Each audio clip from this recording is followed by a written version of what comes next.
Hey everyone, hope you're doing great. Welcome back to my channel. In today's video, we'll dive into what if Deku become the Wizard King. Smash that subscribe button, and be sure to peek at the description below. Let's begin. The sky was the wrong color. That was the first coherent thought that managed to swim through the agonizing static of Izuku Midoriya's mind. He was lying on his back, the sensation of wet grass seeping through the tattered remains of his hero costume. His body felt like it had been put through a trash compactor, then unfolded, then compacted again. The familiar, burning ache of one for all hummed deep within his bones, a dormant volcano waiting for a tectonic shift. He blinked, his eyelids feeling as heavy as lead. Above him, the sky wasn't the smoke-choked gray of the battlefield in Jakku, nor was it the bright, hopeful blue of a Muzurifu afternoon. It was a pale, watercolor azure, stretched wide and vast, unpolluted by the smog of industry or the debris of war. Shigaraki. Izuku rasped, the name tearing at his dry throat. He tried to sit up, but his abdominal muscles seized in a violent spasm, forcing a gasp of pain from his lips. Where am I? The last thing I remember, the vestige realm. The collision. All for one and one for all clashing, warping the space around us. A tear in the fabric of reality. He forced his head to the side. He wasn't in a city.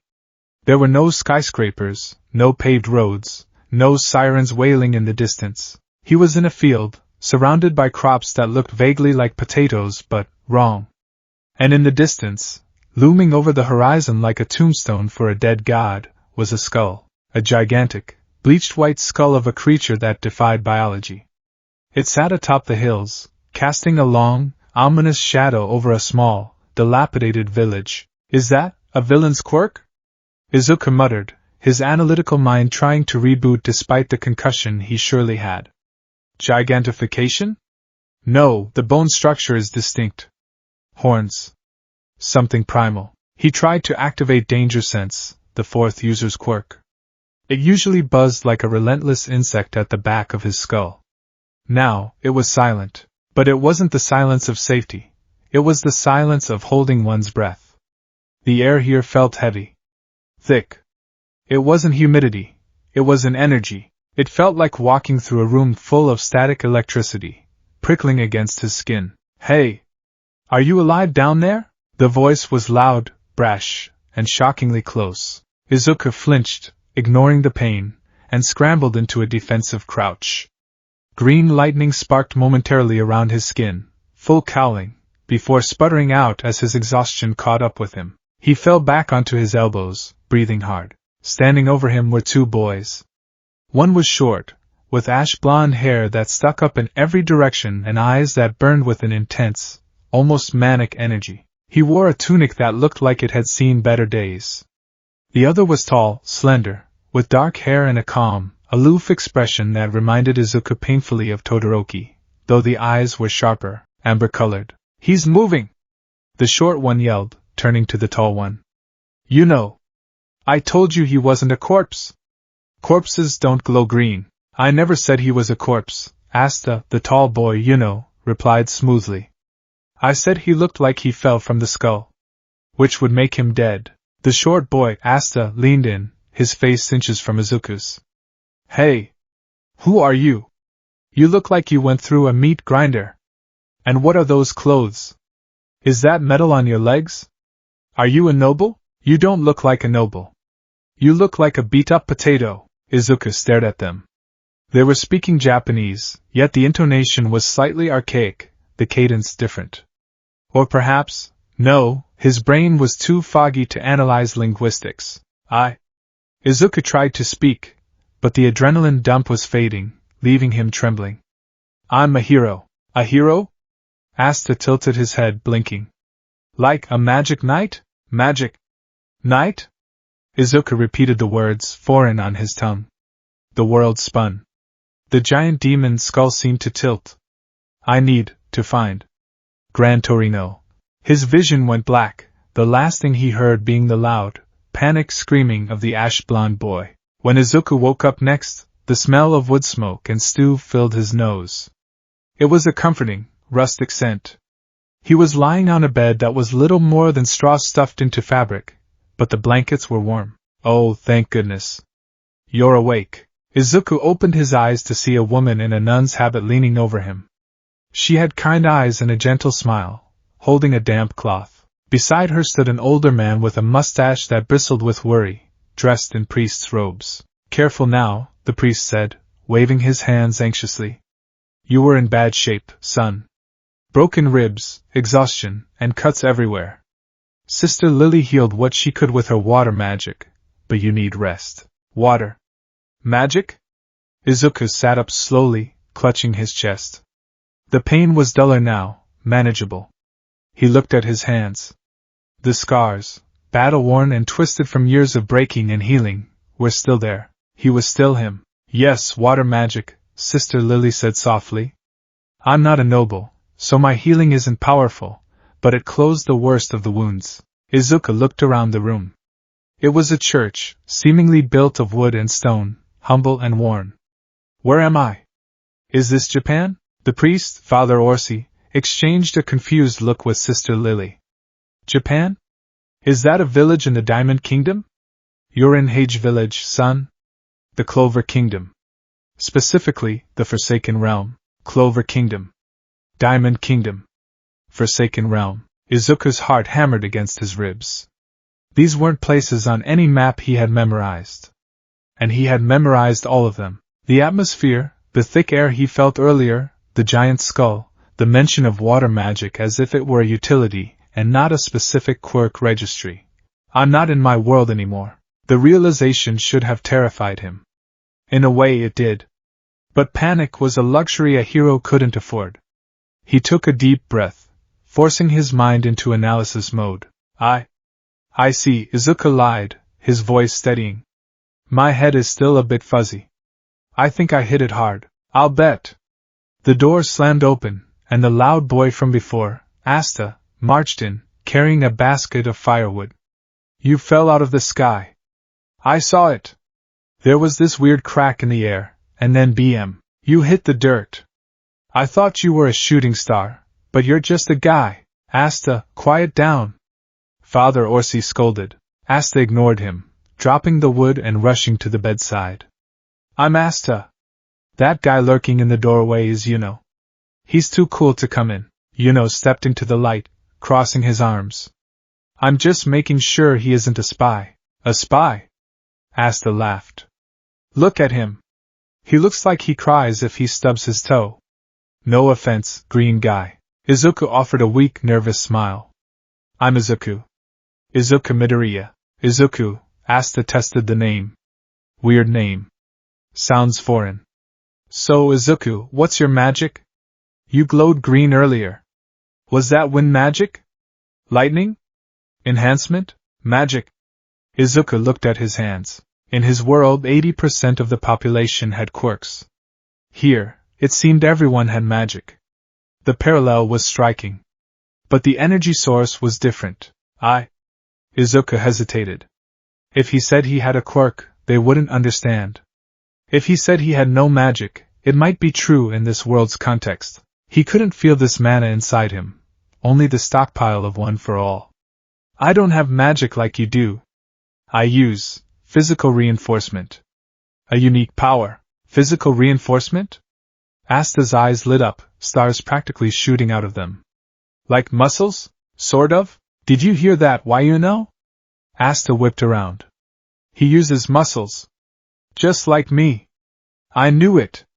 I knew I wasn't the only one. Yuno raised an eyebrow. He said power, Asta? Not that he had zero mana like you. Zero mana? Izuku looked at Asta. The boy grinned, thumbing his chest. Yup. I have absolutely no magic. Born without a drop. The mana hates me. He said it with such aggressive cheerfulness that it took Izuku a moment to register the sadness buried very, very deep beneath it. Izuku felt a jolt of recognition. He's just like I was. Quirkless. But Asta continued, clenching his fist. I'm not gonna let that stop me. I'm going to be the Wizard King. I'll prove that even without magic, you can be the strongest. The room went silent for a beat. Yuno smirked, a competitive glint in his eye.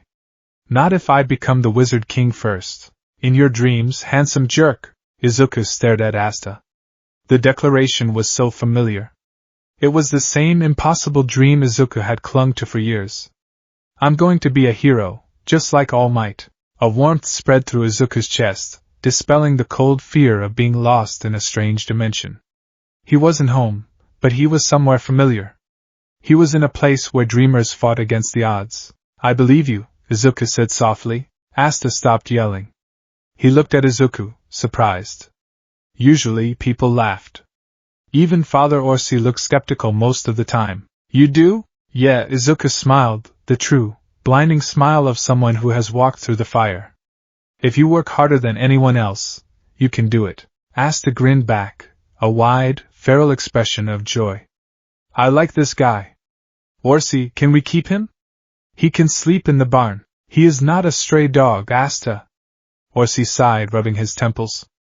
But until his memory returns or he finds a way home, he is welcome here. We don't have much, Izuku, but the church is open to all. 2 weeks later, life in Hage was hard. It was a life of manual labor, tilling hard soil, chopping wood, and washing clothes in the river. For Izuku, however, it was a form of rehabilitation. His body healed with surprising speed, likely due to the lingering effects of OFA boosting his metabolism. Within days, he was up and helping with chores. And within a week, he was analyzing the world of Clover with the fervor of a doctoral student. He filled a new notebook, hastily stitched together from scrap paper Sister Lily gave him, with observations. Entry 1 Mana. The atmosphere is saturated with energy. Locals call it mana. They use it for everything. Cooking, cleaning, communication. It seems to be biological. They have an internal organ that processes it. I do not. I am functionally manaless like Asta. However, one for all acts as an internal engine. I don't draw from the outside, I draw from within. Entry 4, Social Hierarchy. The world is divided by mana levels. Royalty, nobles, commoners, peasants. Hage is the forsaken realm. Discrimination is rampant. It's just like the quirk discrimination back home, but codified into law. It makes me angry. Izuku sat on the head of the giant demon's skull, the wind whipping through his green curls. It was his thinking spot. From here, he could see Asta and Yuno training in the clearing below. Yuno was a prodigy. He controlled wind with an elegance that defied physics. He didn't just push air, he commanded it. Asta was a paradox. He was doing one-armed handstand push-ups while screaming. His physical stats were impressive for a 15-year-old without a strength-enhancing quirk. He was pure grit. 1002. 1003. Asta bellowed. Izuku closed his notebook and hopped down. He didn't use his quirk to descend. He simply slid down the bone structure, landing softly in the grass. Hey, Izuku! Asta yelled, not breaking his rhythm. Join me. We're going for 5,000 today. 5,000 might tear your muscle fibers if you don't rest properly. Asta, Izuku advised, walking over. You need protein to rebuild. I eat potatoes. Potatoes are power. Potatoes are mostly carbs. Izuku sighed, smiling. He took off his tattered vest, revealing the scars that ran up his arms. Asta stopped his exercise, staring at them. You got those fighting? Asta asked, his voice unusually quiet. Yeah, Izuku said, stretching his arms. Fighting to save people. Did you win? Yuno asked, walking over, a towel draped around his neck. Izuku paused. He thought of Shigaraki. He thought of the city crumbling. I don't know yet. The fight wasn't over when I left. Then you have to get strong enough to go back and finish it, Yuno stated simply. Izuku looked at Yuno. The boy was blunt, but he was right. Yeah. I do. Hey, Izuku. Asta jumped to his feet. Spar with me. You've been dodging it for a week saying you were healing. You look healed to me. Izuku hesitated. He still hadn't tested OFA fully here. He was afraid of breaking the environment, or Asta. I don't know, Asta. My power isn't gentle, neither am I. Asta pounded his fists together. Come on. No magic. Just fists, Izuku sighed. Fine. But I'm holding back. Don't you dare look down on me, Asta charged. He was fast, faster than an average human. He threw a haymaker aimed right at Izuku's face. Izuku didn't blink. He felt the shift in air pressure. He stepped to the side, letting Asta's fist sail past his ear. No quirks needed for this. Just basic martial arts. He grabbed Asta's wrist, used the boy's momentum, and tossed him over his shoulder. Asta hit the dirt with a thud. Again.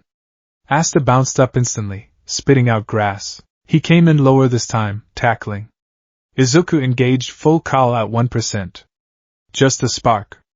Green lightning flickered in his eyes. He sidestepped, tapped Asta on the back of the neck with 2 fingers, and sent him stumbling face first into a tree. Whoa, Asta rubbed his head. You're fast. I didn't even see you move. It's about efficiency of movement, Izuku lectured, slipping back into his teacher persona. You telegraph your attacks, Asta. You scream before you punch. It tells your opponent exactly where you are, but screaming gives me power. It gives you away, Izuku countered. Try to channel that intensity inward.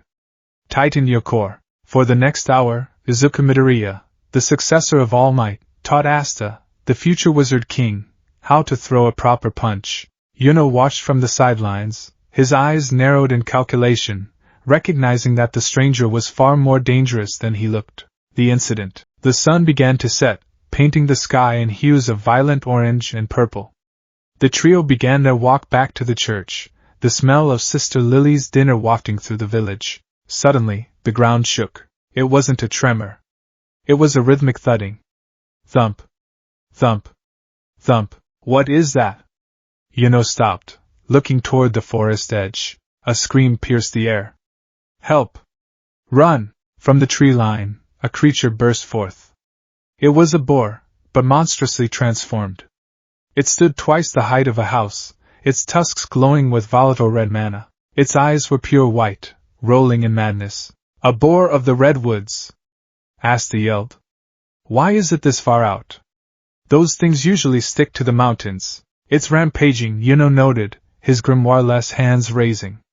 It's heading for the village, the boar roared, a sound that shattered windows in the nearby huts. It charged straight for the church. Father! Sister! Asta screamed, sprinting forward. I won't let you! Asta, wait! Izuku yelled, but the boy was already gone. Asta ran headlong at the beast. He had no plan, no magic, just a shovel he had grabbed from a nearby fence. Hey! Ugly pig! Look at me! The boar looked down and swiped its massive head. Asta tried to block with the shovel. The wood shattered instantly. The force of the blow sent Asta ragdolling through the air. He smashed into the stone wall of a well, sliding down, coughing blood. Asta! Izuku shouted. Yuno stepped forward, his face pale but determined. Wind magic! Towering tornado! He thrust his hands out. A swirl of green wind erupted, striking the boar. It was impressive for a boy with no grimoire, but the boar was infused with too much wild mana. It shook off the wind like a mild breeze and continued its charge. It was 50 meters from the church. Father Orsi and Sister Lily were ushering the younger orphans out the back, but they wouldn't make it in time. The boar lowered its head to ram the building. Time seemed to slow for Izuku. He saw the fear in Sister Lily's eyes. He saw Asta trying to stand up on trembling legs, blood dripping from his forehead, refusing to stay down. He saw the sheer unfairness of a world where power dictated survival. No. Izuku took a breath. He reached deep inside, past the pain, past the doubt. He grabbed the embers of One for All and fanned them into a roaring flame. I am here, he whispered. Red veins glowed across his skin. Green lightning erupted from his body, violent and crackling, scorching the grass beneath his feet. One for All, full cowl. 20%. He launched himself. To Yuno, it looked like Izuku vanished. There was just a boom of displaced air, and then a green streak cutting through the twilight. Izuku appeared in the air, right between the boar and the church.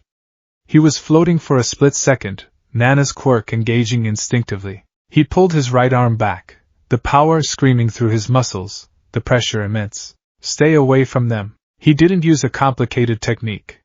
He didn't use a whip or a smokescreen. He used the first thing All Might had ever taught him, Detroit. Smash! He punched the air directly in front of the boar's snout. The impact didn't just hit the beast, it hit the world. A cone of compressed air pressure exploded outward, visible as a distorting ripple in reality.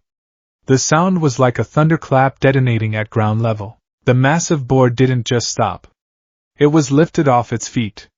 Its tusks shattered. The sheer kinetic force blasted the multi-ton creature backward as if it were a toy kicked by a giant. It flew through the air, crashing into the forest tree line 100 meters away, felling a dozen trees in its wake. The wind from the punch whipped through the village, tearing tiles off roofs and flattening the crops. Had to anchor himself with wind magic to keep from being blown away. Asta, clinging to the well, stared with his mouth wide open. Izuku landed softly in front of the church, his boots clicking on the stone. The lightning faded, leaving only steam rising from his skin. Silence. Absolute silence. Then, the younger orphans peeked out from behind Father Orsi's robes. What? Father Orsi squeaked, adjusting his crooked glasses. What in the name of the Wizard King was that? That wasn't magic, murmured, staring at the destruction in the forest. There was no mana circle. No chant. That was pure force. Asta limped forward, clutching his side. He looked at the unconscious boar in the distance, then at Izuku's back. A grin, wider and crazier than any before, split his face. You! Asta screamed, pointing a shaking finger. You are awesome! Izuku turned, rubbing the back of his neck, his face turning red. I might have used a bit too much power. Sorry about the crops, Father Orsi. The promise. That night, the atmosphere in the church was different. The villagers who had previously eyed Izuku with suspicion now looked at him with awe and a bit of fear. But inside the dining hall, it was a celebration. I can't believe it! Nash, one of the younger orphans, mimicked Izuku's punch. Boom! And the pig went flying. Izuku sat at the table, nursing a bowl of potato stew. His arm ached slightly, a reminder that his body in this world was still adjusting to the atmosphere. Izuku, Father Orsi said seriously, sitting opposite him. With power like that, you could be a royal knight. No, a captain. Why were you hiding it? I wasn't hiding it, Izuku said honestly. I just didn't want to cause trouble. Trouble? Asta slammed his hands on the table. You saved us. You saved the whole village. That's what heroes do. Asta looked at Izuku, his eyes burning with a renewed fire. Izuku. The grimoire acceptance ceremony is in 3 days. Yuno and I are going to the tower to get our grimoires. You have to come. Me? Izuku blinked. But I don't have mana. I can't use a grimoire. Who cares? Asta yelled. I don't have mana either. But I'm going. I'm going to get a grimoire and become the Wizard King. And you're strong. You need to be a magic knight too. Izuku looked down at his stew. A magic knight. A protector of this kingdom. He was stuck here. He didn't know how to get back to UA. He didn't know if he could get back. But sitting here, seeing the hope in these kids' eyes, he realized something. Evil existed here too. Monsters like that boar. Villains. Prejudice. If he was going to live here, he couldn't just be a farmhand. He had to be what he was born to be. Okay, Izuku said, looking up. I'll come. I don't know if a book will fly to me, but I'll come. The Tower of Grimoires. 3 days later, the Grimoire Tower was packed with 15-year-olds from all over the region. The air was thick with expectation and teenage hormones. The Tower Master, an eccentric old man on a flying carpet, shouted, "Welcome, young ones! Today is the day you take your first step toward becoming the Wizard King. Now, grimoires! Bestow!" Light erupted from the shelves. Hundreds of books glowed with different colors, red for fire, blue for water, brown for earth, and floated down to their new owners. Yuno stood in the center. A brilliant, 4-leaf clover grimoire descended to him, glowing with golden light. A 4-leaf clover! Someone gasped. The legendary luck. The first Wizard King had won. Yuno held the book, his expression stoic, though his hand gripped it tightly. Then, there was Asta. He stood with his hands open, waiting. And waiting. Nothing happened. Asta looked around. Excuse me? My book. Try again next year, the tower master said dismissively. The crowd erupted in laughter. Izuku stood near the back. He watched Asta's shoulders tremble. He wanted to step in, to comfort him, but he felt a pull, not a pull of magic. A pull of destiny. He looked up. A book wasn't flying to him. But he felt observed. Suddenly, a commotion at the exit. Asta had run out. Followed. Izuku, sensing trouble, sprinted after them. He found them near the edge of the tower grounds. A tall, lanky man with chains protruding from his body had pinned to a wall. Revchi the chain user, the man sneered, holding Yuno's four-leaf grimoire. This will sell for a fortune on the black market. Let him go! Asta roared, charging in. Dance, little boy. Revchi flicked a finger. Chains erupted from the ground, slamming Asta into the dirt. You have no magic. You are nothing in this world. Asta struggled, but the chains tightened. I'm not done. You are done, Revchi laughed. You're a failure. Born with nothing. You'll die with nothing. Asta's struggling slowed. The words cut deeper than the chains. Maybe he's right. Maybe I can't do this. Get away from him. Izuku dropped from the top of the tower wall, landing in a crouch. Revchi looked over, amused. Another rat? The boy with the strange clothes. Let them go, Izuku said, his voice low. He channeled OFA to 5%. Or I'll make you. You have no grimoire either, Revchi sneered, scanning Izuku. I sense no mana from you. Just a strange buzz. You're just another defect. I'm not a defect, Izuku said, stepping forward. The chains lashed out at him. Izuku didn't block. He weaved. He moved like water, dodging the iron links by millimeters. He closed the distance in a heartbeat. What? Revchi's eyes widened. How are you moving like that without reinforcement magic? Izuku grabbed a chain with his bare hand, ignoring the bite of the metal. Because I worked for it. Because power isn't just what you're given. It's what you build. He yanked the chain, pulling Revchi off balance. Asta! Izuku shouted, looking back at the boy on the ground. Don't listen to him. You are nothing. You have the heart of a hero. Stand up. Asta's eyes snapped open. He looked at Izuku fighting a mage with his bare hands. He looked at Yuno trapped. He's right. I'm not done. I'm not done yet. I'm not done. Asta screamed. Suddenly, a dark, oppressive energy filled the clearing. It wasn't mana. It was something else. Anti-magic. A dirty, tattered grimoire floated down from the sky, landing in front of Asta. It had a 5-leaf clover on the cover. From the pages, a massive, rusted sword handle emerged. Asta grabbed it. The heavy iron felt light in his hands. He swung it, and the chains binding him shattered like glass. What? Revchi shrieked. My magic! You nullified it. Asta stood up, a demon sensing his prey. My magic is never giving up, Izuku grinned. He looked at Revchi. Now it's 3 against 1. Bad odds for you. Damn you brats! Revchi launched all his chains at once, a tidal wave of steel. You know! Izuku yelled. I know! Yuno broke free as the chains weakened. Wind magic, Sylph's breath. A gust of wind deflected the attacks from the left. Asta! Ha! Asta swung the giant's sword, cleaving through the magic on the right. Izuku ran down the center path they created. He pulled his fist back. Smash! He punched Revchi square in the gut. The chain user folded, eyes bulging, and flew back into the tower wall, knocked out cold. The 3 boys stood in the clearing, panting. Yuno dusted off his shoulder. I could have handled that. Yeah, sure, cool guy. Asta laughed, leaning on his sword. But we handled it together. Izuku looked at the 2 of them. The sun was setting, casting long shadows.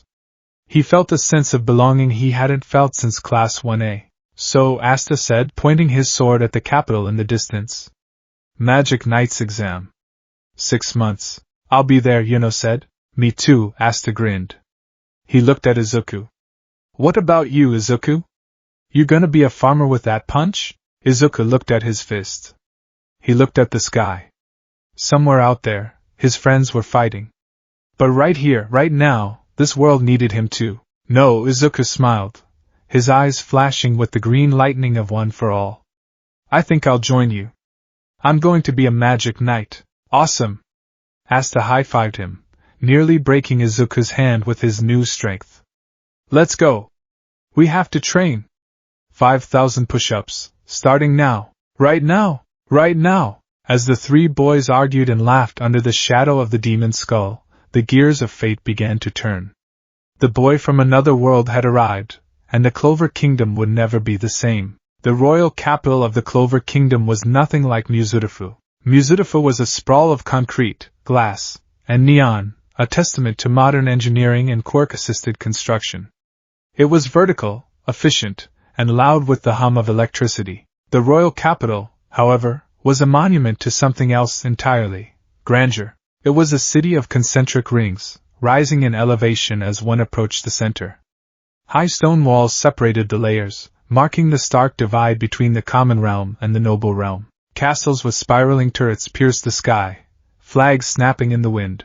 Magic carpets zipped overhead like cars on a highway, and the air itself felt heavy, saturated with a power that prickled against Izuku Midoriya's skin. Whoa! Asta's jaw was practically unhinged, hanging open as he stared at the towering gates. It's huge! It's massive!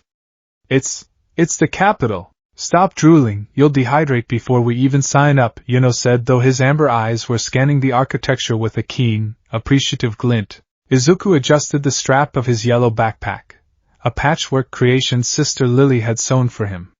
He was muttering, his eyes darting back and forth so fast they were a blur. Architecture suggests a feudalistic society heavily reliant on defensive fortifications, likely due to external threats from neighboring kingdoms. Mana density increases as we approach the center, suggesting the geography itself segregates power levels. Movement of the populace indicates a strict caste system. Izuku! Asta slapped him on the back, nearly sending the green-haired boy face first into the cobblestones. Stop murmuring up a storm. You're scaring the locals. Look, that lady thinks you're cursing her. Izuku snapped out of his trance, flushing red. Sorry. I was just analyzing the defensive capabilities. We're here to join the defense, not siege it, Yuno remarked dryly, walking past them. Come on. The registration for the Magic Knight's exam closes at noon. It had been 6 months since Izuku fell from the sky. 6 months of grueling labor in the potato fields of Hage. 6 months of learning to read a new language, understanding the geopolitics of the Clover, Diamond, Heart, and Spade kingdoms, and most importantly, rebuilding his body. Without recovery girl or advanced medicine, Izuku had to rely on natural healing and the passive fortification of One for All. He had trained alongside Asta and Yuno every day. While Asta swung his giant Demon Slayer sword and Yuno honed his wind control, Izuku had focused on control. The atmosphere here was different. The mana in the air interfered with One for All's output. If he pushed past 20%, the air resistance felt like moving through molasses. He had to recalibrate his entire fighting style. I don't have a grimoire, Izuku thought, touching his chest where his heart beat a steady rhythm. I don't have mana.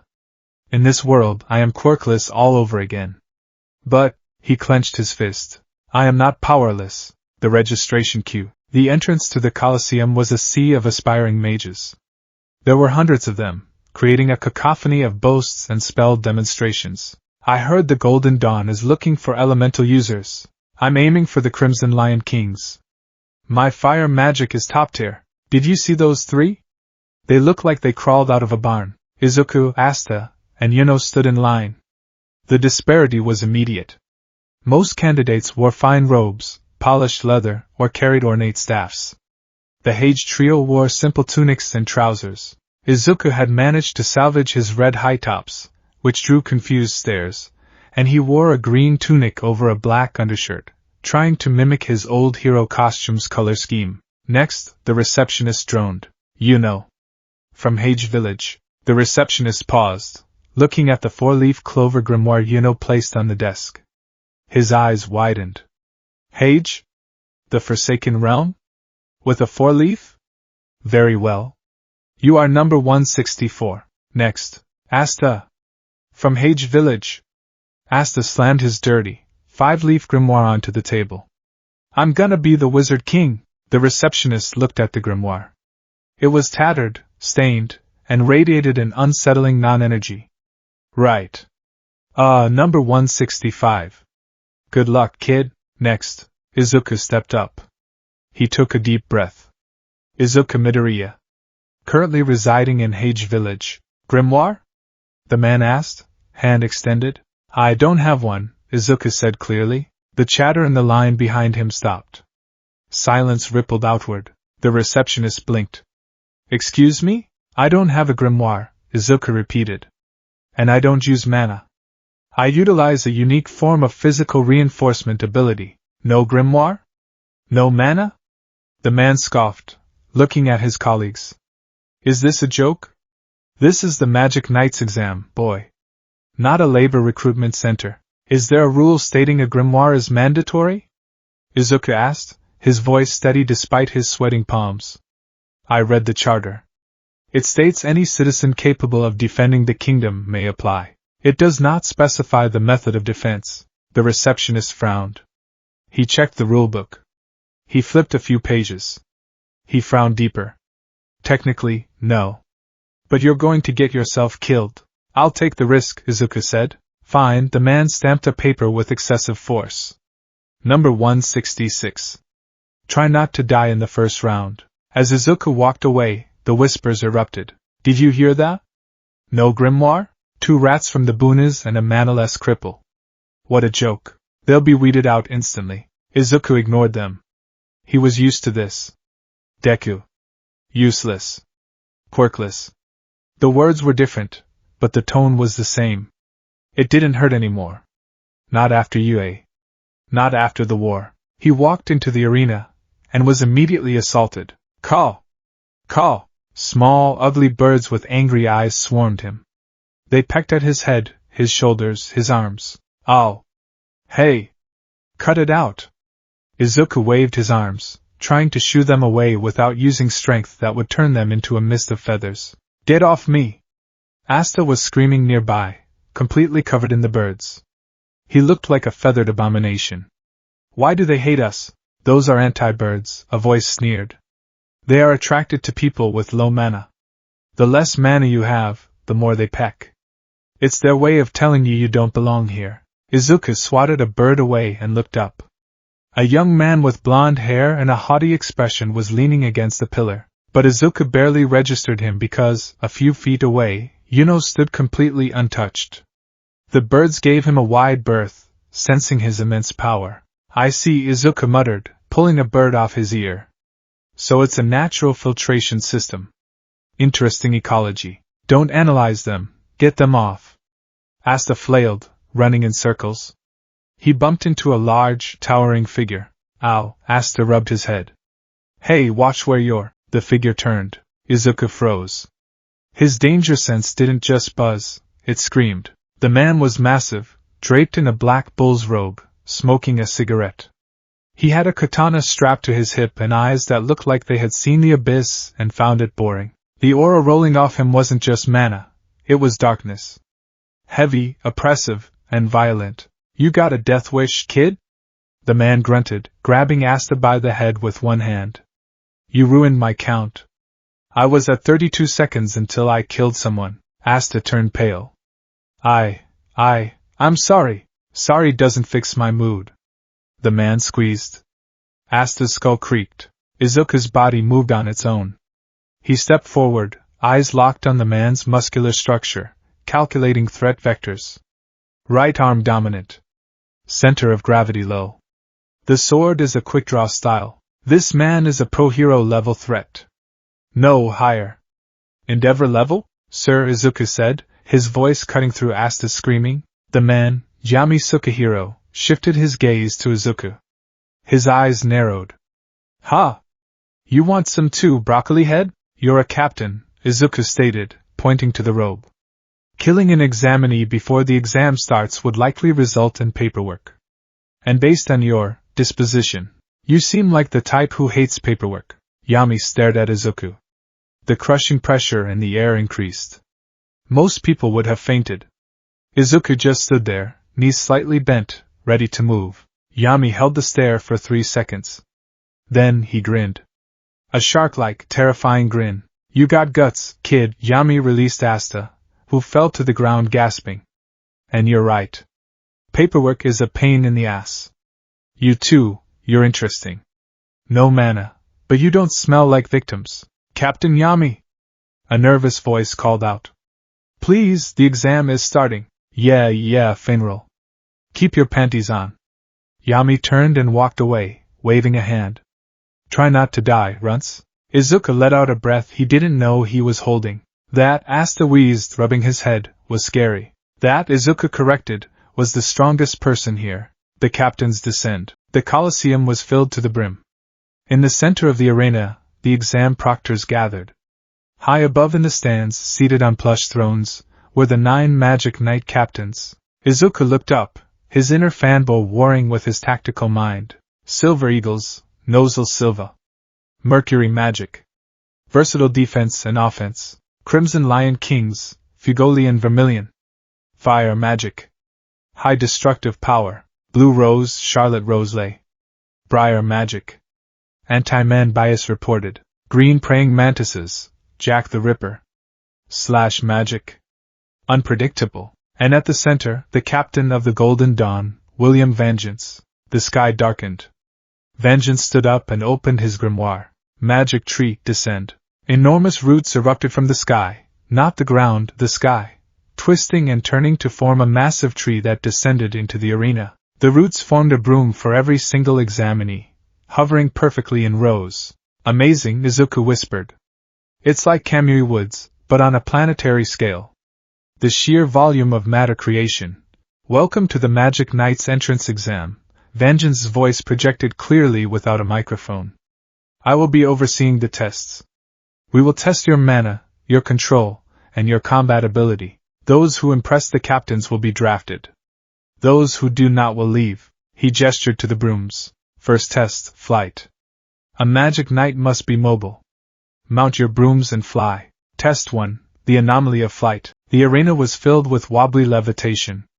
Most examinees managed to get a few feet off the ground. Naturally, soared high above everyone else, standing on his broom with his arms crossed, looking bored.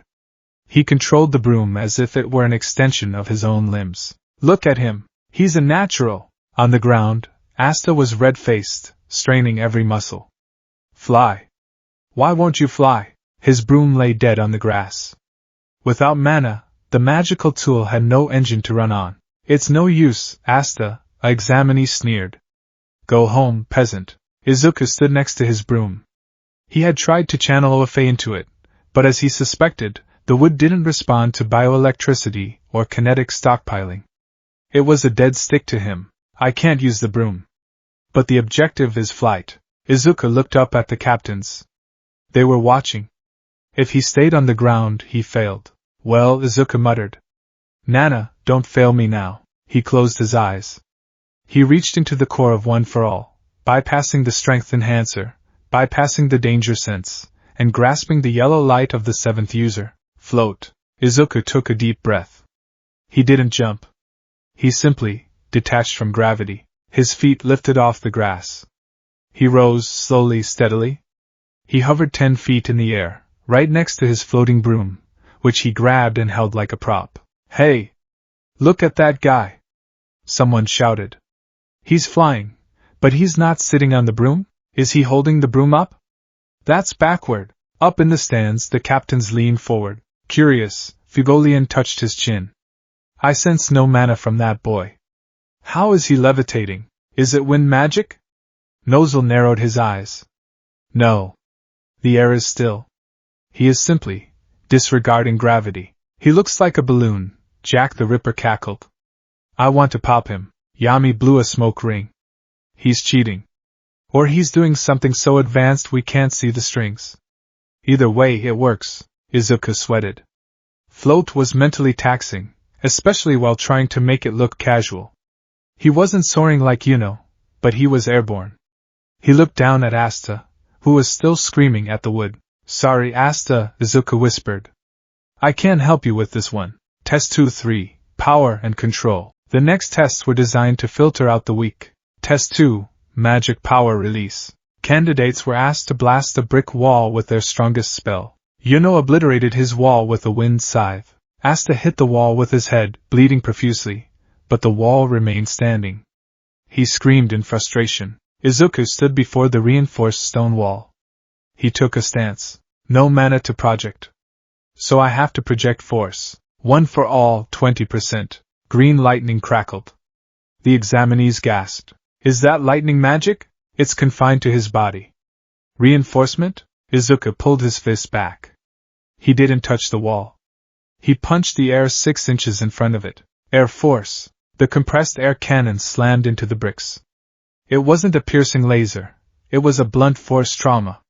The wall didn't just break. It exploded outward in a cone of dust and debris. Pass, the proctor said, eyes wide, checking his clipboard. Next, Test 3, Magic Control. Candidates had to hit moving targets with mana bullets. This was harder. Izuku couldn't shoot mana. He picked up a handful of small stones from the ground. Hey, you can't use rocks. Anobo protested. The rules say hit the target, Izuku replied calmly. It doesn't say what with. He activated full cowl. His eyes tracked the erratic movement of the magical targets. Speed, 40 miles per hour. Trajectory, elliptical. He flicked his fingers. Thwip. Thwip. Thwip. The stones flew faster than bullets. Each one pierced the center of a target with a satisfying crack. It wasn't magic control. It was superhuman precision and physics. He's a monster, a nearby commoner whispered. He's doing all that with physical strength. Up in the box, William Vengeance smiled behind his mask. He is rewriting the rules of the exam. A fascination deviation. Test 4 Combat. The final test. The real test. You will pair up and fight, Vengeance announced. Show us your true potential. Use your grimoires. Hold nothing back. The fights began. Most were flashy displays of elemental rock paper scissors. Then came Asta. He was challenged by Sek Bronzatsa, a cocky mage who used bronze magic. Sek mocked Asta, set up a defensive shield, and prepared to laugh. Asta moved. Fast. He drew his rusted sword and smashed Sek's shield, and Sek, into the ground in one hit. Not giving up is my magic! Asta roared. The crowd was stunned. The magicless boy had won. Next pair! The referee shouted. Number 166 Izuku Midoriya versus number 045 Salim de Hapshas. Izuku stepped into the ring. His opponent was a tall, elegant noble with neatly coiffed hair and a sneer that seemed permanently etched onto his face. He held a grimoire that glowed with a sickly yellow light. How unfortunate, Salim sighed, dusting off his pristine white robe. To be paired with the other defect. I suppose I should be grateful for the easy win, but touching a commoner is so unsanitary. Izuku didn't respond to the taunt. He settled into a fighting stance, low balanced, fingers loose. Ready when you are. Don't get cocky just because you threw some rocks. Salim opened his grimoire. Lightning magic, thunder god's whip. A crackling lash of electricity materialized and snapped at Izuku with blinding speed. Lightning. Fast. But linear. Izuku didn't block. He ducked under the whip, the smell of ozone burning his nose. Oh? You can dodge? Salim laughed. Dance, rat! He swung again and again. The whip carved furrows into the stone floor. Izuku weaved through the assault, his movements economical, minimal. He was analyzing. He relies entirely on the whip's reach. His footing is sloppy. He leaves his left side open every time he retracts the spell. Stop moving! Salim yelled, frustrated. Lightning magic, Thunderdome. He slammed his hand on the ground. A sphere of electricity erupted, encircling them both. Now you have nowhere to run. I'll fry you until you beg. The electricity arced toward Izuku from all sides. There was no room to dodge. I don't need to run, Izuku said softly. The green lightning of OFA surged. The voltage was higher this time. The ground beneath Izuku cracked. One for all, full cowl. 15%. Salim blinked. What? Izuku vanished. To the audience, it was a blur. To Salim, it was as if the boy had teleported. One moment he was across the arena. The next, he was inside Salim's guard, inches from his face. Izuku didn't punch him. A punch at this speed would shatter the noble's skull. Instead, Izuku stopped his movement abruptly, transferring all that kinetic momentum into a shockwave. He grabbed Salim's wrist, the one holding the grimoire, and twisted, using a basic judo throw. Wah! Salim's feet left the ground. Izuku slammed him into the floor. Crack! The stone arena fractured. Salim gasped, the wind knocked out of him, his spell dissipating instantly as his concentration broke. Izuku stood over him, his fist hovering an inch from Salim's nose. The air pressure from the stopped punch blew Salim's hair back. Yield, Izuku commanded. His voice wasn't loud, but it carried the weight of a pro-hero. It was the voice that told villains it's over. Salim looked up into Izuku's glowing green eyes. He saw no malice, only absolute, overwhelming competence. I yield, Salim squeaked. Winner, Izuku Midoriya. The crowd was silent for a moment, then polite applause broke out. It wasn't the raucous cheering Asta got, but it was respectful. They hadn't seen a flashy spell. They had seen a beatdown. Up in the stands, the captains were having a very different reaction. He's fast, Jack the Ripper licked his lips. Faster than he looks. No magic to boost his muscles? That's a lie. He has to be using something. His body is the weapon, Fugolian observed, his eyes intense. He fights like a martial artist, but with the impact of a war hammer. He analyzed the opponent, closed the distance, and neutralized the threat with minimal damage. He shows restraint. Restraint is boring, Yami muttered, but he was leaning forward, his cigarette burning close to his fingers. But that key, it's clear. The kid's seen war. Real war. The selection. The sun was setting, casting long shadows across the battered arena. The examinees stood in rows, nervous, exhausted, hopeful. Now, the selection begins, Vengeance announced. When your number is called, step forward. If a captain raises their hand, you may join their squad. If multiple raise their hands, you may choose. If none, you are dismissed. The numbers went by. Many were rejected. Some got one hand. Number 164. You know. All 9 hands shot up. The crowd gasped. It was historic. All captains wanted the 4-leaf clover prodigy. Yuno, with zero hesitation, chose the Golden Dawn, the top squad. He wanted to be the best, so he joined the best. Number 165. Asta. Silence. Not a single hand went up. Asta stood there, trembling. The reality of his dream crashing down. Then, Yami Sukahiro stood up. He jumped down from the box, walked up to Asta, and unleashed his killing intent. You have no magic. You can't do anything special. What do you have? I have my promise. Asta yelled. Yami laughed. I like you. Come to the Black Bulls. We'll show them that you can be awesome even without magic. Asta cried tears of joy. Yes, sir. Number 166. Izuku Midoriya. Izuku stepped forward. He felt the gazes of the captains. He held his breath. I have no mana. I have no grimoire. I am an anomaly. For a long moment, no one moved. Then, a hand raised. It was William Vengeance. The crowd murmured. The Golden Dawn? For a peasant with no grimoire? His physical abilities are intriguing, Vengeance said smoothly. And his potential is unknown. The Golden Dawn could find a use for such unique talents. Izuku's eyes widened. The top squad? Hold on, a deep voice interrupted. Yami Sukahiro raised his hand too. You want him, Golden Boy? Yami scratched his head. That's rare. You usually only like the shiny ones. Talent comes in many forms, Yami, Vengeance replied. Yami looked at Izuku. He walked over to him, looming over the boy. Hey kid, Yami said. Yes, Captain Yami?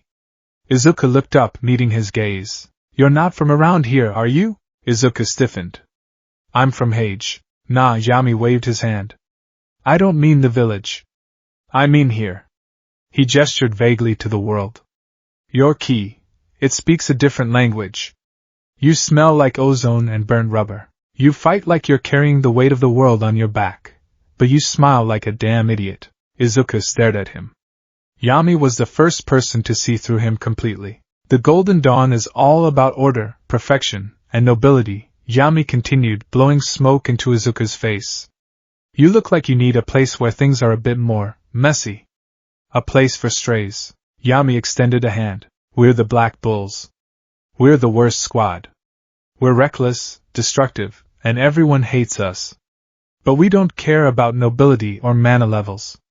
We care about guts. Izuku looked at Vengeance's raised hand, the path of prestige of order. Then he looked at Yami, the path of chaos of heart. He looked at Asta, who was grinning maniacally in the background, giving 2 thumbs up.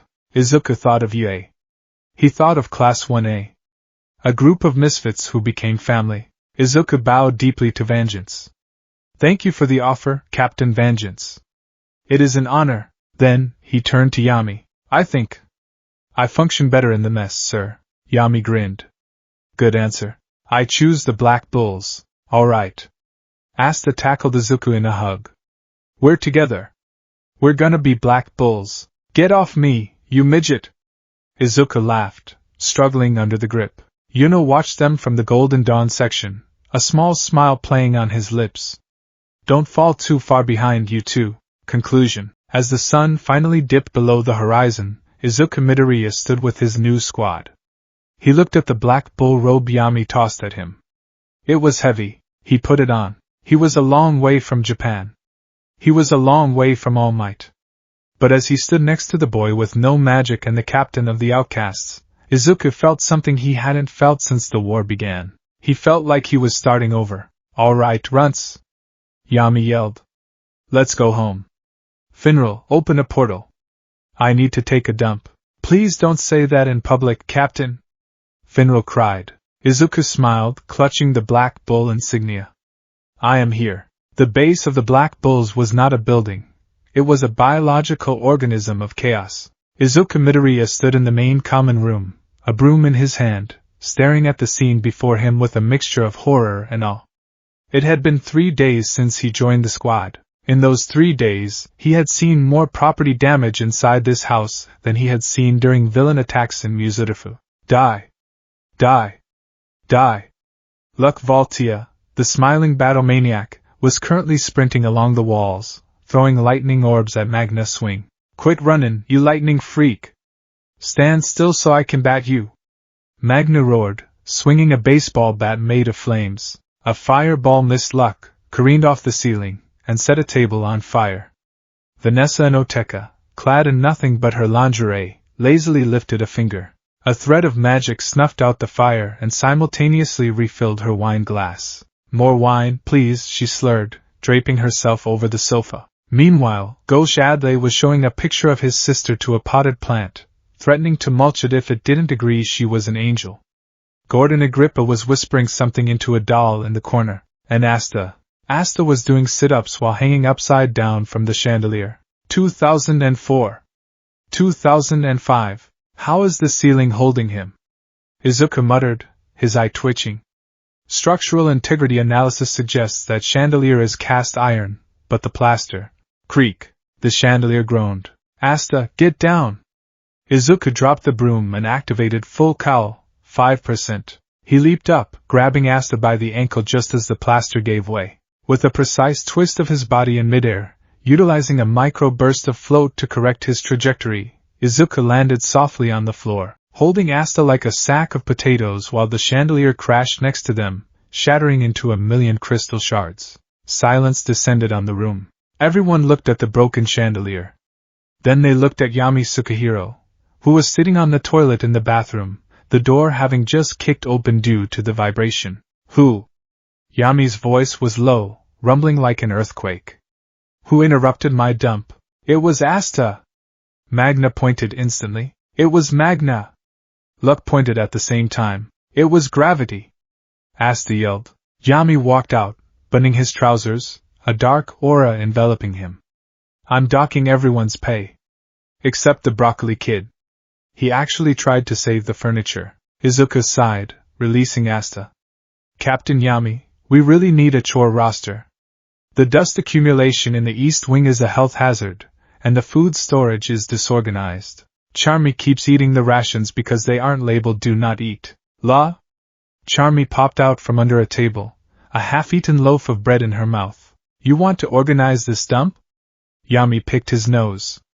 Knock yourself out, kid. Just don't touch my stash of cigarettes. And so, the hero Deku became the mom of the Black Bulls, the cleanup and the outcast. Over the next week, Izuku Midoriya went to work. Not fighting villains, but fighting entropy. He used his speed to scrub floors until they sparkled. He used his analysis skills to reorganize the armory. He even managed to get Gordon to speak up by actually listening to him, realizing the pale man was just incredibly shy and wanted friends. But there was one person who remained distant, Noelle Silva. The silver-haired girl had joined the same day as Izuku and Asta. She was royalty, a Silva, but she had been placed in the dumpster squad. She spent most of her time outside, looking at a tree, trying to shoot water blasts and failing miserably. Izuku watched her from the window. He was taking notes in a new notebook titled Magic Knights Analysis. Number 1. Subject, Noelle Silva. Attribute, water. Mana levels, cements. Likely higher than Magna and Luck combined. Control, non-existent. Projectiles veer off course. Defensive barriers fail. Hypothesis, it's not a lack of talent. It's a psychological block. Or perhaps her wand is an incompatible focus tool. Hey, Izuku. Asta ran up, covered in dirt. Let's train. I'm gonna lift this giant rock. In a minute, Asta. Izuku closed the book. I'm going to talk to Nail. Asta blinked. Oh, the stuck-up royal girl? She shot water at me when I said hi. She missed, but it was the thought that counts. Izuku smiled wryly. I don't think she means to miss. He walked out into the garden. Noelle was standing there, panting. A crater sat 10 feet to the left of the target she had been aiming at. Stupid, stupid power, she whispered, clutching her wand. Why won't you listen? You're tensing your shoulders, Izuku said softly. Noelle jumped, whipping around. You! The peasant with the weird clothes. How long have you been spying on me? I could have you executed. I'm not a peasant, I'm a foreigner, Izuku corrected gently, walking closer. And I wasn't spying. I was observing. Same thing. She turned away, flipping her pigtails. Go away. I don't need pity from a manaless insect. I don't pity you, Izuku said. I'm jealous of you. Noelle froze. What? Your mana, Izuku gestured to the air around her. It's incredible. I can feel the pressure of it from here. It feels like the ocean. Heavy and deep. Noelle looked at him, confused. People usually mocked her. They called her a defect. They said she couldn't control her magic because she was a failure. If it's so great, why can't I hit a simple target?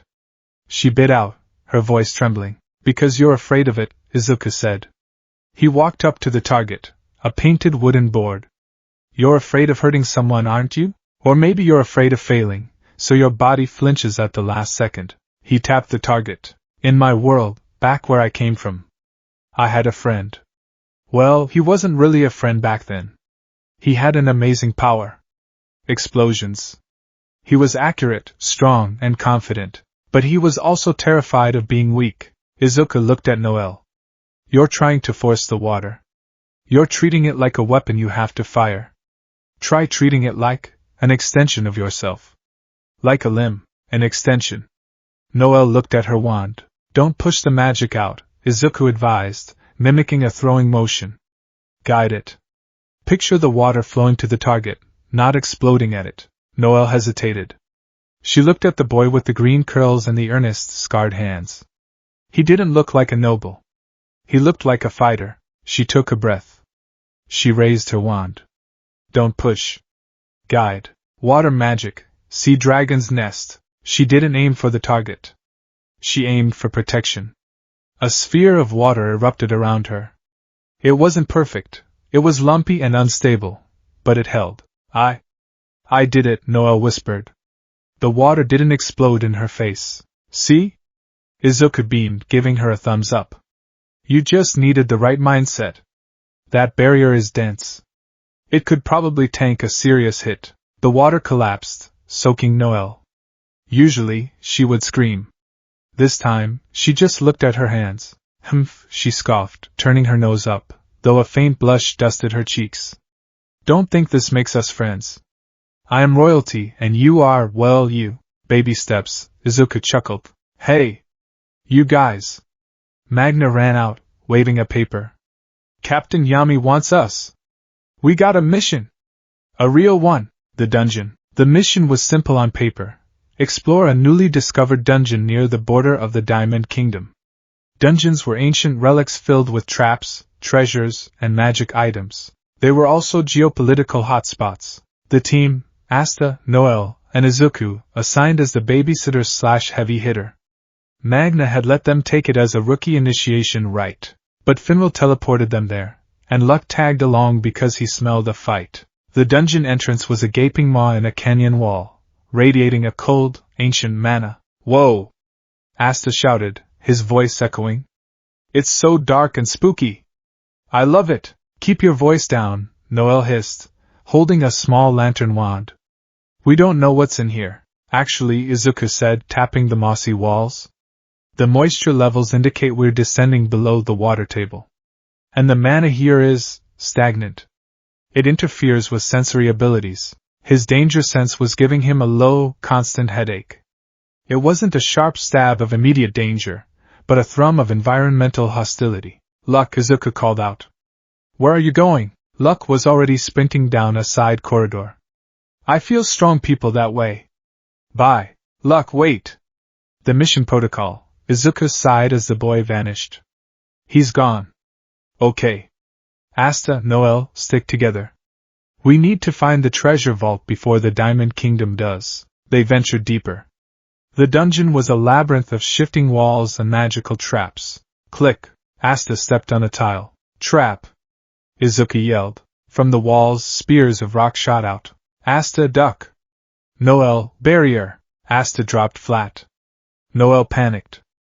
I can't. Izuku moved. Full cowl. 10%. He grabbed Noelle by the waist and slid under the spears, his boots creating sparks against the stone floor. The spears shattered against the opposite wall. Are you okay? Izuku asked, setting her down. Noelle was shaking. I froze. I'm useless. You're not useless, Izuku said firmly. You just need combat experience. Next time, take a breath. You have the power. Trust it, they continued. As they went deeper, the architecture changed. It became more ornate. And they weren't alone. Well. Look who it is. They turned a corner to find a group of mages in golden robes. You know. Asta cheered. It was the Golden Dawn. You know, Klaus Lunetz, a spectacle-wearing noble, and Mimosa Vermilion, a sweet-looking girl who resembled Noelle. Asta. Izuku, you know, acknowledged them with a nod. What are the Black Bulls doing here? Klaus adjusted his glasses disdainfully. This is a high-priority mission. We don't need ruffians getting in the way. We're here to do the job, same as you, Izuku said, stepping forward. He didn't like Klaus's tone. It reminded him of Monoma from Class 1B, but less theatrical and more elitist. Cousin Noelle? Mimosa blinked. I didn't know you joined the Magic Knights. Noelle flinched. Mimosa. Oh, how embarrassing, Klaus sneered. The outcast of the Silva family? And a mannerless peasant. And you? Klaus looked at Izuku. The anomaly. The boy who floats. We should hurry, Yuno interrupted, ignoring Klaus's rant. The Diamond Kingdom is here. I sense them. Diamond? Izuku's eyes narrowed. Enemy combatants. Suddenly, the dungeon shook. A massive explosion rocked the corridor ahead. That came from the treasure room. Yuno took off, using wind magic to fly. Hey! Wait for us. Asta ran after him. Let's go, Noelle. Izuku gestured. They sprinted toward the center of the dungeon.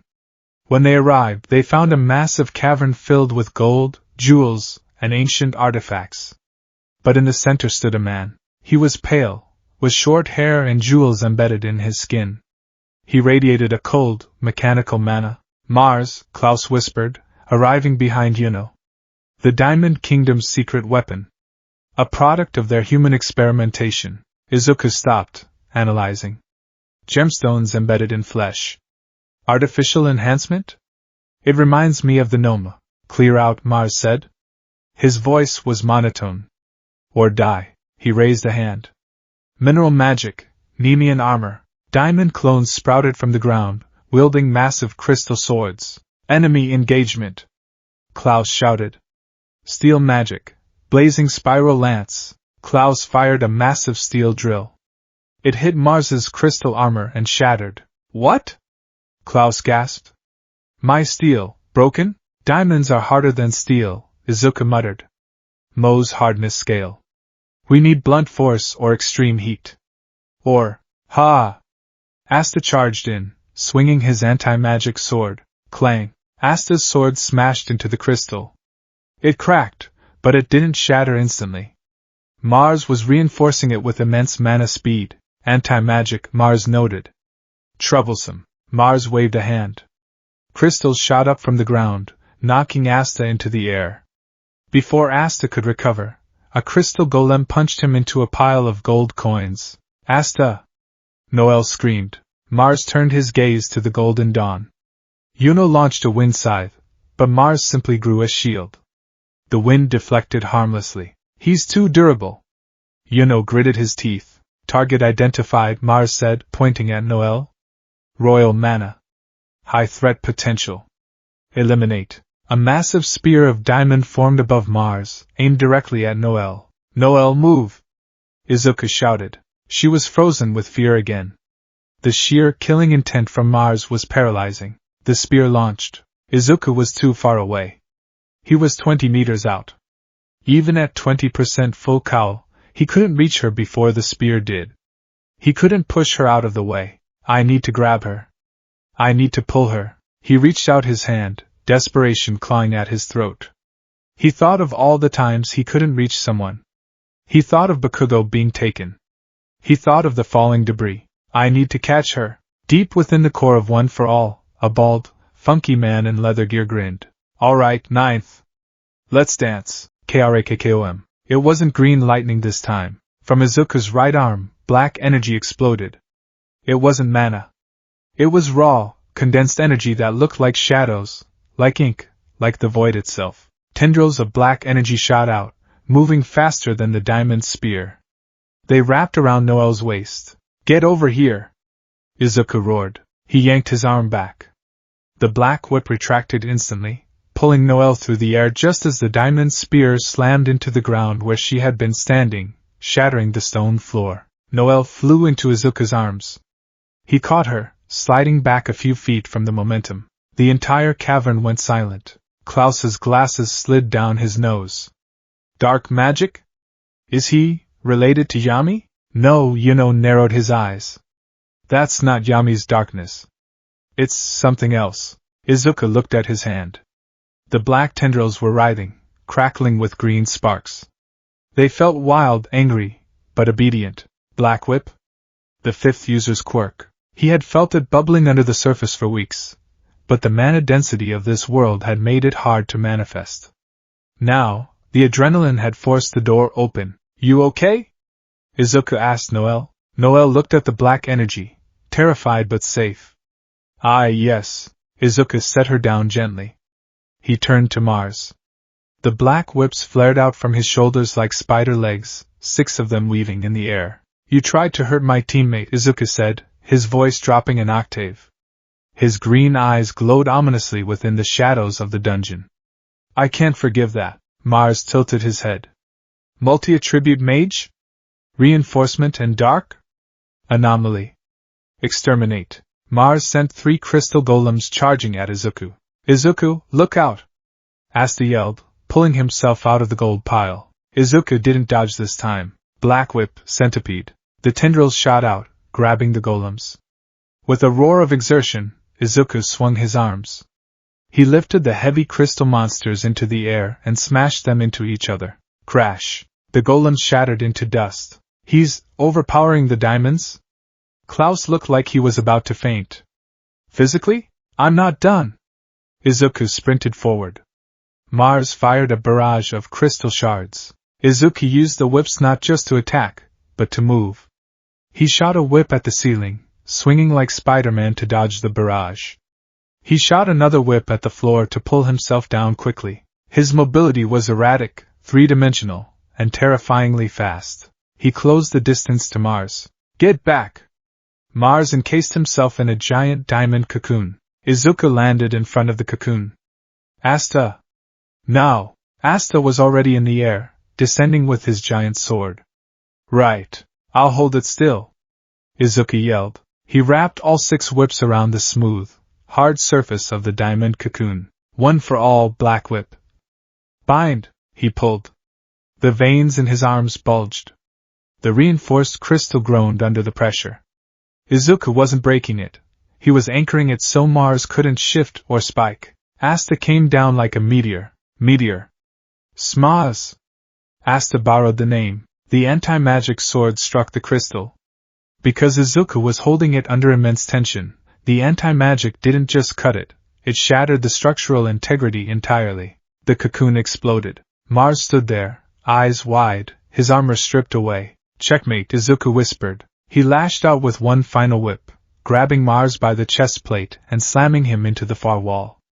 The impact cratered the stone. Mars slumped to the ground, unconscious. The aftermath and the spirit. The dust settled. Izuku fell to his knees, the black energy dissipating into smoke. His arm throbbed. Black Whip was harder to control here. The mana in the air tried to fight it. Izuku! Asta ran over. That was so cool. What was that? Is it hair magic? String magic? Dark magic? It's part of my power, Izuku panted. I call it Black Whip. You have 2 powers? Klaus walked over, looking at Izuku with a mix of fear and grudging respect. Physical reinforcement, and these whips. You truly are an oddity. Hey, Yuno walked past them toward a scroll floating in the center of the room. We're not done. The dungeon is unstable. As Yuno touched the scroll, time seemed to stop. The scroll dissolved into light, and a tiny, fairy-like creature with wings appeared. The wind spirit, Sylph, Klaus gasped. It chose Yuno? Naturally, Yuno said, though he looked surprised as the fairy nuzzled his cheek. Suddenly, the dungeon began to rumble. The structure is collapsing. Izuku's danger sense flared. Mars rigged the support pillars. We have to go. What about him? Asta pointed at the unconscious Mars. We can't leave him to die, Izuku said, staggering up. He tried to kill us. Klaus argued. That's not how magic knights act. Asta grabbed Mars and threw him over his shoulder. Let's go. They ran. The ceiling began to fall. Massive boulders blocked the path. We're trapped. Noel cried. No, Yuno stepped forward. Sylph, help me. The wind spirit glowed. Yuno unleashed a massive blast of green wind, carving a tunnel through the falling debris. Follow the draft. They sprinted through the collapsing tunnel, bursting out of the dungeon entrance just as the entire cliffside imploded behind them. They tumbled onto the grass, coughing and covered in dust. We made it, Mimosa breathed, healing a scratch on her cheek. Izuku lay on his back, staring at the sky. He was exhausted. He had used 20% focal, float, and Black Whip. His tank was empty. Hey, Izuku, Asta's face appeared above him. You saved Noel. And you helped me smash that crystal guy. You're awesome. Izuku smiled weakly. We did it together, Asta. Noel stood a few feet away. She looked at Izuku. She fiddled with her pigtail. She started, her face turning pink. I suppose you were adequately helpful. Don't let it go to your head. Thanks, Noel, Izuku laughed, but she whispered, so low only he could hear. Thank you for catching me. The report. Back at the capital, inside the Wizard King's office, Julius Navakronos sat behind his desk, his eyes sparkling with childlike wonder as he read the report Yami had just tossed onto his desk. So, Julius beamed. Let me get this straight. The new recruit, the one with no mana, not only has physical strength that rivals a captain, but he can also fly, and now he has manifested a black, whip-like substance that can restrain diamond magic? Yeah, Yami puffed on his cigarette. Kid's a Swiss Army knife. And he's weird. He analyzes everything. He wrote a 10-page essay on the dungeon's moss. I want to meet him. Julius stood up, practically vibrating. Dual attributes are rare enough, but physical reinforcement mixed with dark creation magic? And he has no grimoire? It disrupts all known magical theory. Marx won't like you skipping work to badger a rookie, Yami warned. Oh, Marx is busy yelling at the king. Julius waved his hand. He looked out the window toward the Black Bull's base. Izuku Midoriya, Julius mused. A boy who fell from the sky. Asta, the boy with anti-magic. And the wind prodigy. Julius's expression softened, becoming serious for a moment. He had seen the threads of time. He knew a storm was coming. The eye of the midnight sun. The devils. They might be the ones, Julius whispered. The ones who changed this kingdom. He turned back to Yami. Give him a star, Yami. Actually, give the whole squad a star. They secured the dungeon and saved a diamond mage. That shows character, Yami smirked. A star for the Black Bulls? The world really is ending. Back at the base, Izuku sat in his room, which was actually just a clean corner of the attic he shared with Asta. He was looking at his hand. He concentrated. A small wisp of black energy curled around his finger. Black whip, he whispered. Fifth user. Daigoro Banjo. Thank you. He could feel the other quirks waiting. Smoke screen. F.A. Gene. Gear shift. They were all there, dormant but waking up faster than they had in his own world. The mana in the atmosphere was acting like a catalyst, forcing his evolution. I have to master them, Izuku said to himself. If there are guys like Mars out there, if there are threats bigger than him, I need to be ready. Izuku! Asta kicked the door open. Charmy made a feast. There's meat. Lots of meat. Izuku closed his fist, the black energy vanishing. He smiled. Coming, Asta. He wasn't the Wizard King yet. He wasn't the #1 hero. But he was a Black Bull. And for now, that was enough. The royal capital of the Clover Kingdom was a jewel of civilization, a concentric masterpiece of stone and magic that spiraled upward toward the heavens. To Izuku Midoriya, it was also a tactical nightmare. Look at those choke points, Izuku muttered, his nose buried in a notebook as he walked alongside Asta and Noel. The streets in the common realm are wide, allowing for trade flow, but they bottleneck at the gates to the noble realm. If an invasion occurred, the evacuation routes would clog instantly, and the aerial defense is reliant entirely on localized mana zones. Izuku, please, Noel sighed, adjusting her black mantle. You're doing the muttering thing again. People are staring. Let them stare. Asta shouted, his hands behind his head. We're here because the Wizard King summoned us. That makes us VIPs. Very important peasants. Speak for yourself, Bacasta, Noel huffed. I am royalty. We're here to give a report on the dungeon, Izuku corrected, closing his notebook. Though I still don't understand why Captain Yami didn't come. He just said I have a date with a toilet and pushed us through the portal. The trio was walking through the bustling streets of the capital. It was a beautiful day. The sun was shining, vendors were selling magical trinkets, and the air was filled with the laughter of children. But inside Izuku's head, a low, buzzing static persisted. Danger sense. It wasn't screaming. It wasn't the sharp stab of immediate malice. It was a background radiation of hostility. Since arriving in this world, Izuku realized that the intense class divide created a constant, low-level hum of resentment. The commoners resented the nobles. The nobles despised the commoners. It was a city at war with itself, even when peaceful. Well. Look what the cat dragged in. They stopped. Blocking their path were 3 mages wearing the crimson robes of the Crimson Lion Kings, and behind them, members of the Golden Dawn. At the front was Solid Silva, Noel's older brother. Solid, Noel whispered, shrinking back slightly. I heard the Black Bulls managed to stumble their way through a dungeon. Solid sneered, splashing water from a small cup he held into Noel's face. Don't think that makes you a magic knight, Noel. You're still just a failure who killed Mother. Izuku's hand shot out. He didn't grab Solid. He grabbed the handkerchief from his pocket and gently wiped Noel's face. That's enough, Izuku said, his voice calm but hard. Solid looked at Izuku, eyeing the lack of a grimoire. And you are? The foreign pet? The manaless boy? I'm her teammate. Izuku stepped in front of Noel. And in the Black Bulls, we don't treat our family like that. Family? Alectora Sandler of the Golden Dawn scoffed. A collection of rats is an infestation, not a family. Hey! Asta stepped up, hand on his sword. You want to go, Sand Guy? Stop it, you fools! A voice like a cracking whip cut through the tension.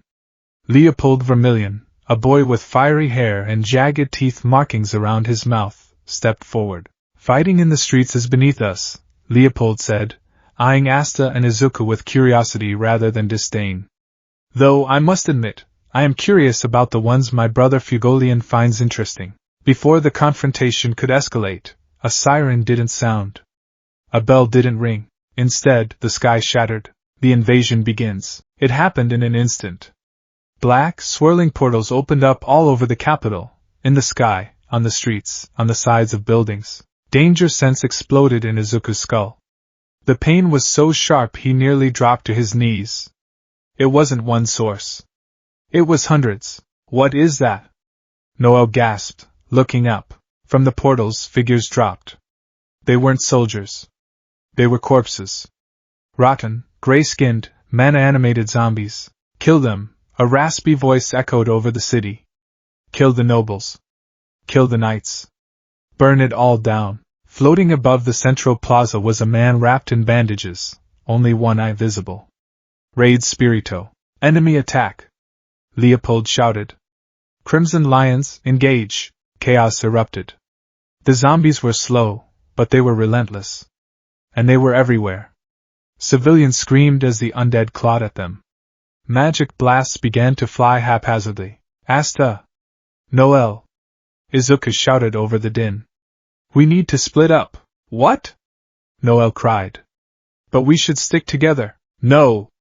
Izuku's eyes were darting around, processing the battlefield. The attack is decentralized. They're trying to cause maximum panic to spread the magic knights thin. Asta, go toward the east gate. I hear heavy impacts there, likely a larger construct.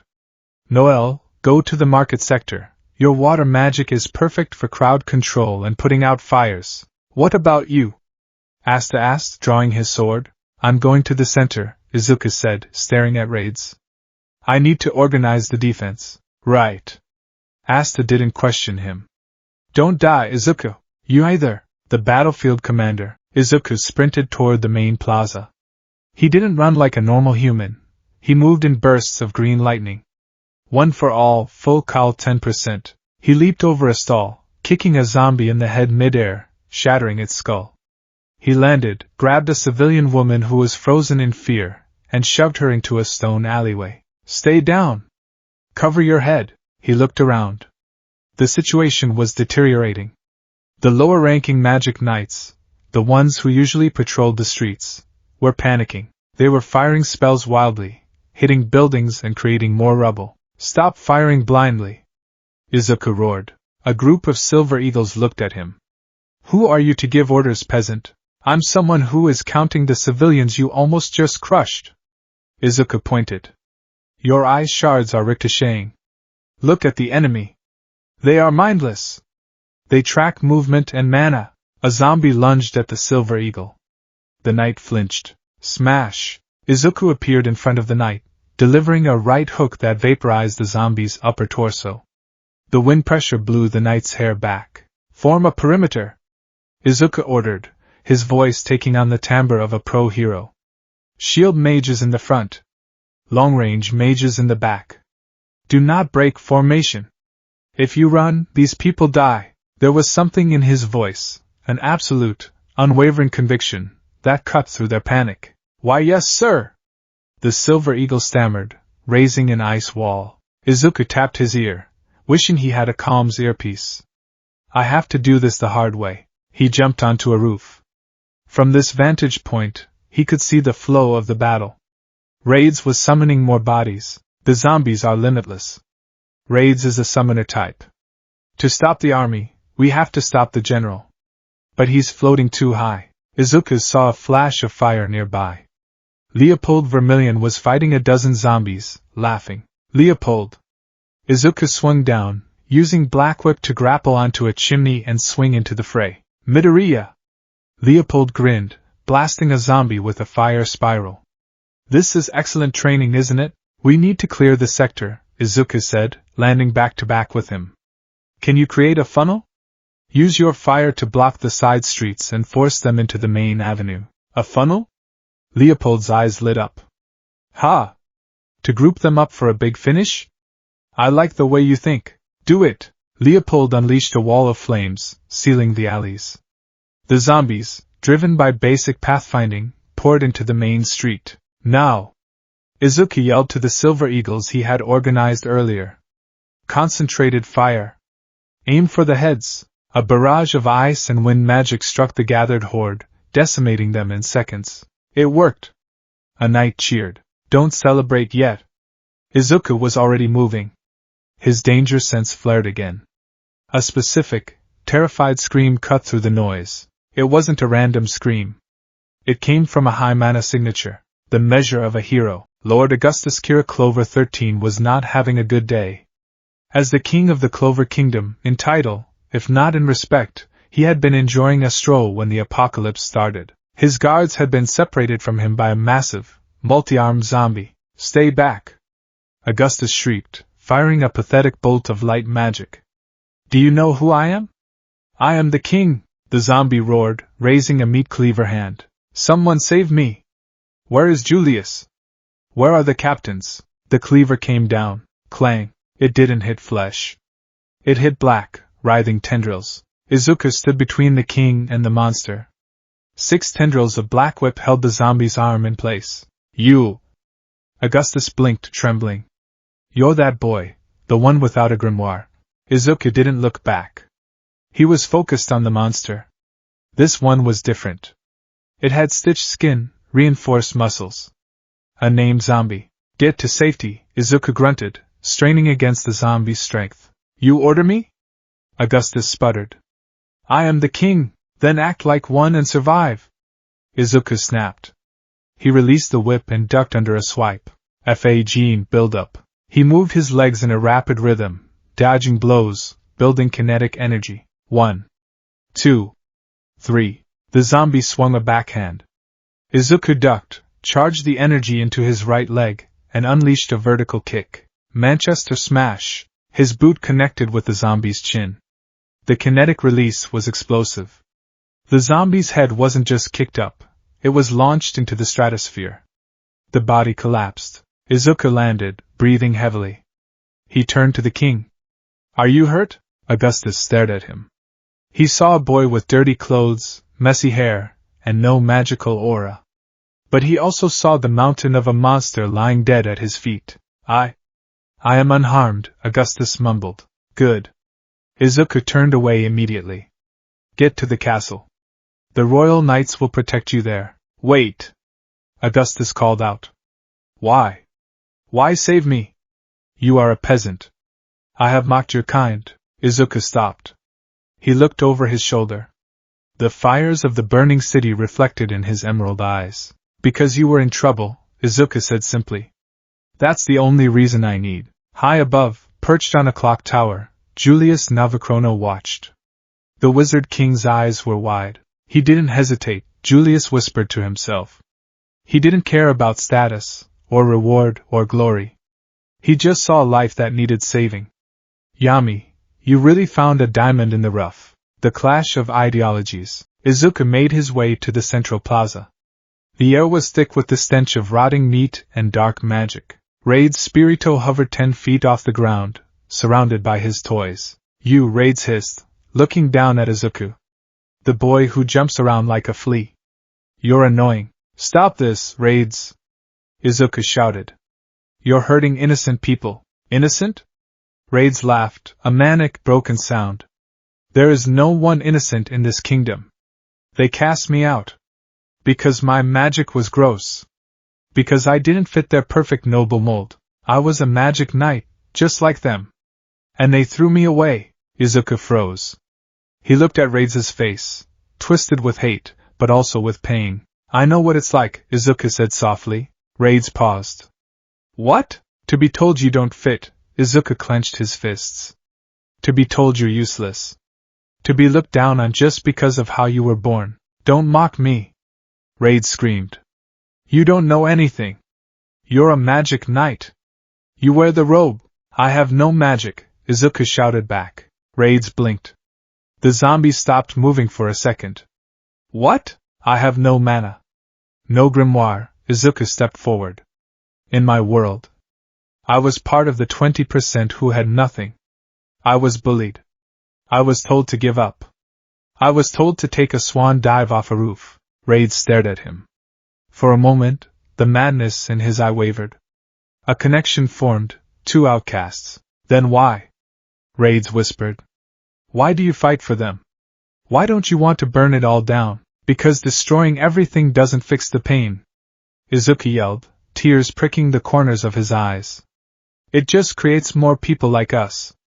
If I burn the world, I'm just proving them right. I'm proving that I'm a monster. He pointed at Raids. You're not a monster, Raids. You're hurt. But look at what you're doing. You're attacking children. You're attacking people who never did anything to you. Is this the justice you wanted? Raids trembled. His grimoire glowed erratically. Shut up. Shut up. I'll kill you. I'll kill everyone and then they'll have to acknowledge me. Number 4. Jimmy. Kill him. A massive, sniper-like zombie appeared on a rooftop. It fired a condensed curse bullet. Izuku's danger sense flared. He dodged, but the bullet grazed his shoulder. If you won't listen, Izuku got into a low stance, green lightning sparking, then I have to stop you. Try it, defect. Raid summoned 2 more massive zombies. Carl. Alfred. Crush him, the zombies charged. Izuku moved. Black whip, Froppy style. He shot a whip onto a lamp post, swinging around Alfred's punch. He landed on Carl's back. They're durable, Izuku analyzed rapidly. But joints are joints. He wrapped Black Whip around Carl's neck and pulled, flipping the zombie onto its back. Jimmy fired again. Izuku couldn't dodge in midair. Clang. A massive, rusted sword blocked the bullet. Did someone order a handsome rescue? Asta stood there, grinning, his sword smoking. Asta. Izuku smiled. You were doing all the cool talking, Asta laughed. I figured I'd handle the hitting. He's a summoner, Izuku said, landing beside Asta. He hides behind his minions. We need to close the distance. I'll clear the path. Asta yelled. I'll get you there. Izuku countered. Do it. Izuku grabbed Asta by the back of his tunic with Black Whip. Raids. Izuku yelled. This is our answer. One for all, foe 100%. Using kinetic stored energy to mimic speed, Izuku spun, swinging Asta like a human flail. Go! He released Asta. The boy flew through the air like a cannonball, screaming. What? Raids panicked. Shield. Number 1. A massive shield zombie appeared. Asta didn't stop. My magic is never giving up. He swung the Demon Slayer sword. The anti-magic blade sliced through the shield zombie, through the magical barrier, and slammed the flat of the blade into Raids' chest. Gah! Raids coughed blood, his concentration breaking. He plummeted from the sky, crashing into the cobblestones. The zombies around the plaza instantly went limp, falling like puppets with cut strings. Asta landed on top of Raids. It's over, the true threat. The battle seemed won. The knights were cheering, but Izuku didn't cheer. His danger sense was screaming louder than ever. It wasn't coming from Raids. It was coming from everywhere. Asta, get off him! Something's wrong! Izuku yelled. Before Asta could move, a spatial portal opened beneath Raids. Valtos, Raids wheezed, grinning through bloody teeth. You're late. We have what we came for, a voice echoed from the portal. Raids sank into the darkness. You win this round, brats. But the eye of the midnight sun is just beginning. He vanished. What did they come for? Asta asked, confused. They didn't destroy the castle. Izuku. Asta. Noelle ran toward them, her face pale. It's Captain Fugolian. Izuku felt a pit in his stomach. They ran toward the Crimson Lion encampment. There, lying in a pool of blood, was Fugolian Vermilion. His right arm was gone. He was unconscious. Brother! Leopold was screaming, tears streaming down his face. Izuku stared at the scene. It was a stark reminder. This wasn't a game. It wasn't just an exam. He was targeted, Izuku whispered. They drew the knights away. They created chaos, just to take out the strongest leader. He looked at Leopold. He saw the same despair he had seen in Ida when his brother was attacked by Stain. Izuku knelt beside Leopold. He put a hand on the boy's shoulder. Leopold? Leopold looked up, eyes red. He's alive, Izuku said firmly. Focus on that. He's alive. And as long as he's alive, he can fight. But right now you have to be strong for your squad. They are looking at you. Leopold looked around. The Crimson Lions were devastated, morale shattered. They needed a leader. Leopold wiped his eyes. He stood up. He roared, a sound of grief and defiance. We do not fall! Leopold screamed. We are lions! The squad rallied, though shakily. Izuku stood up, his hands trembling slightly. He looked at the sky where the portals had been. Shigaraki. All for one, is this what you felt like? Moving pieces on a board?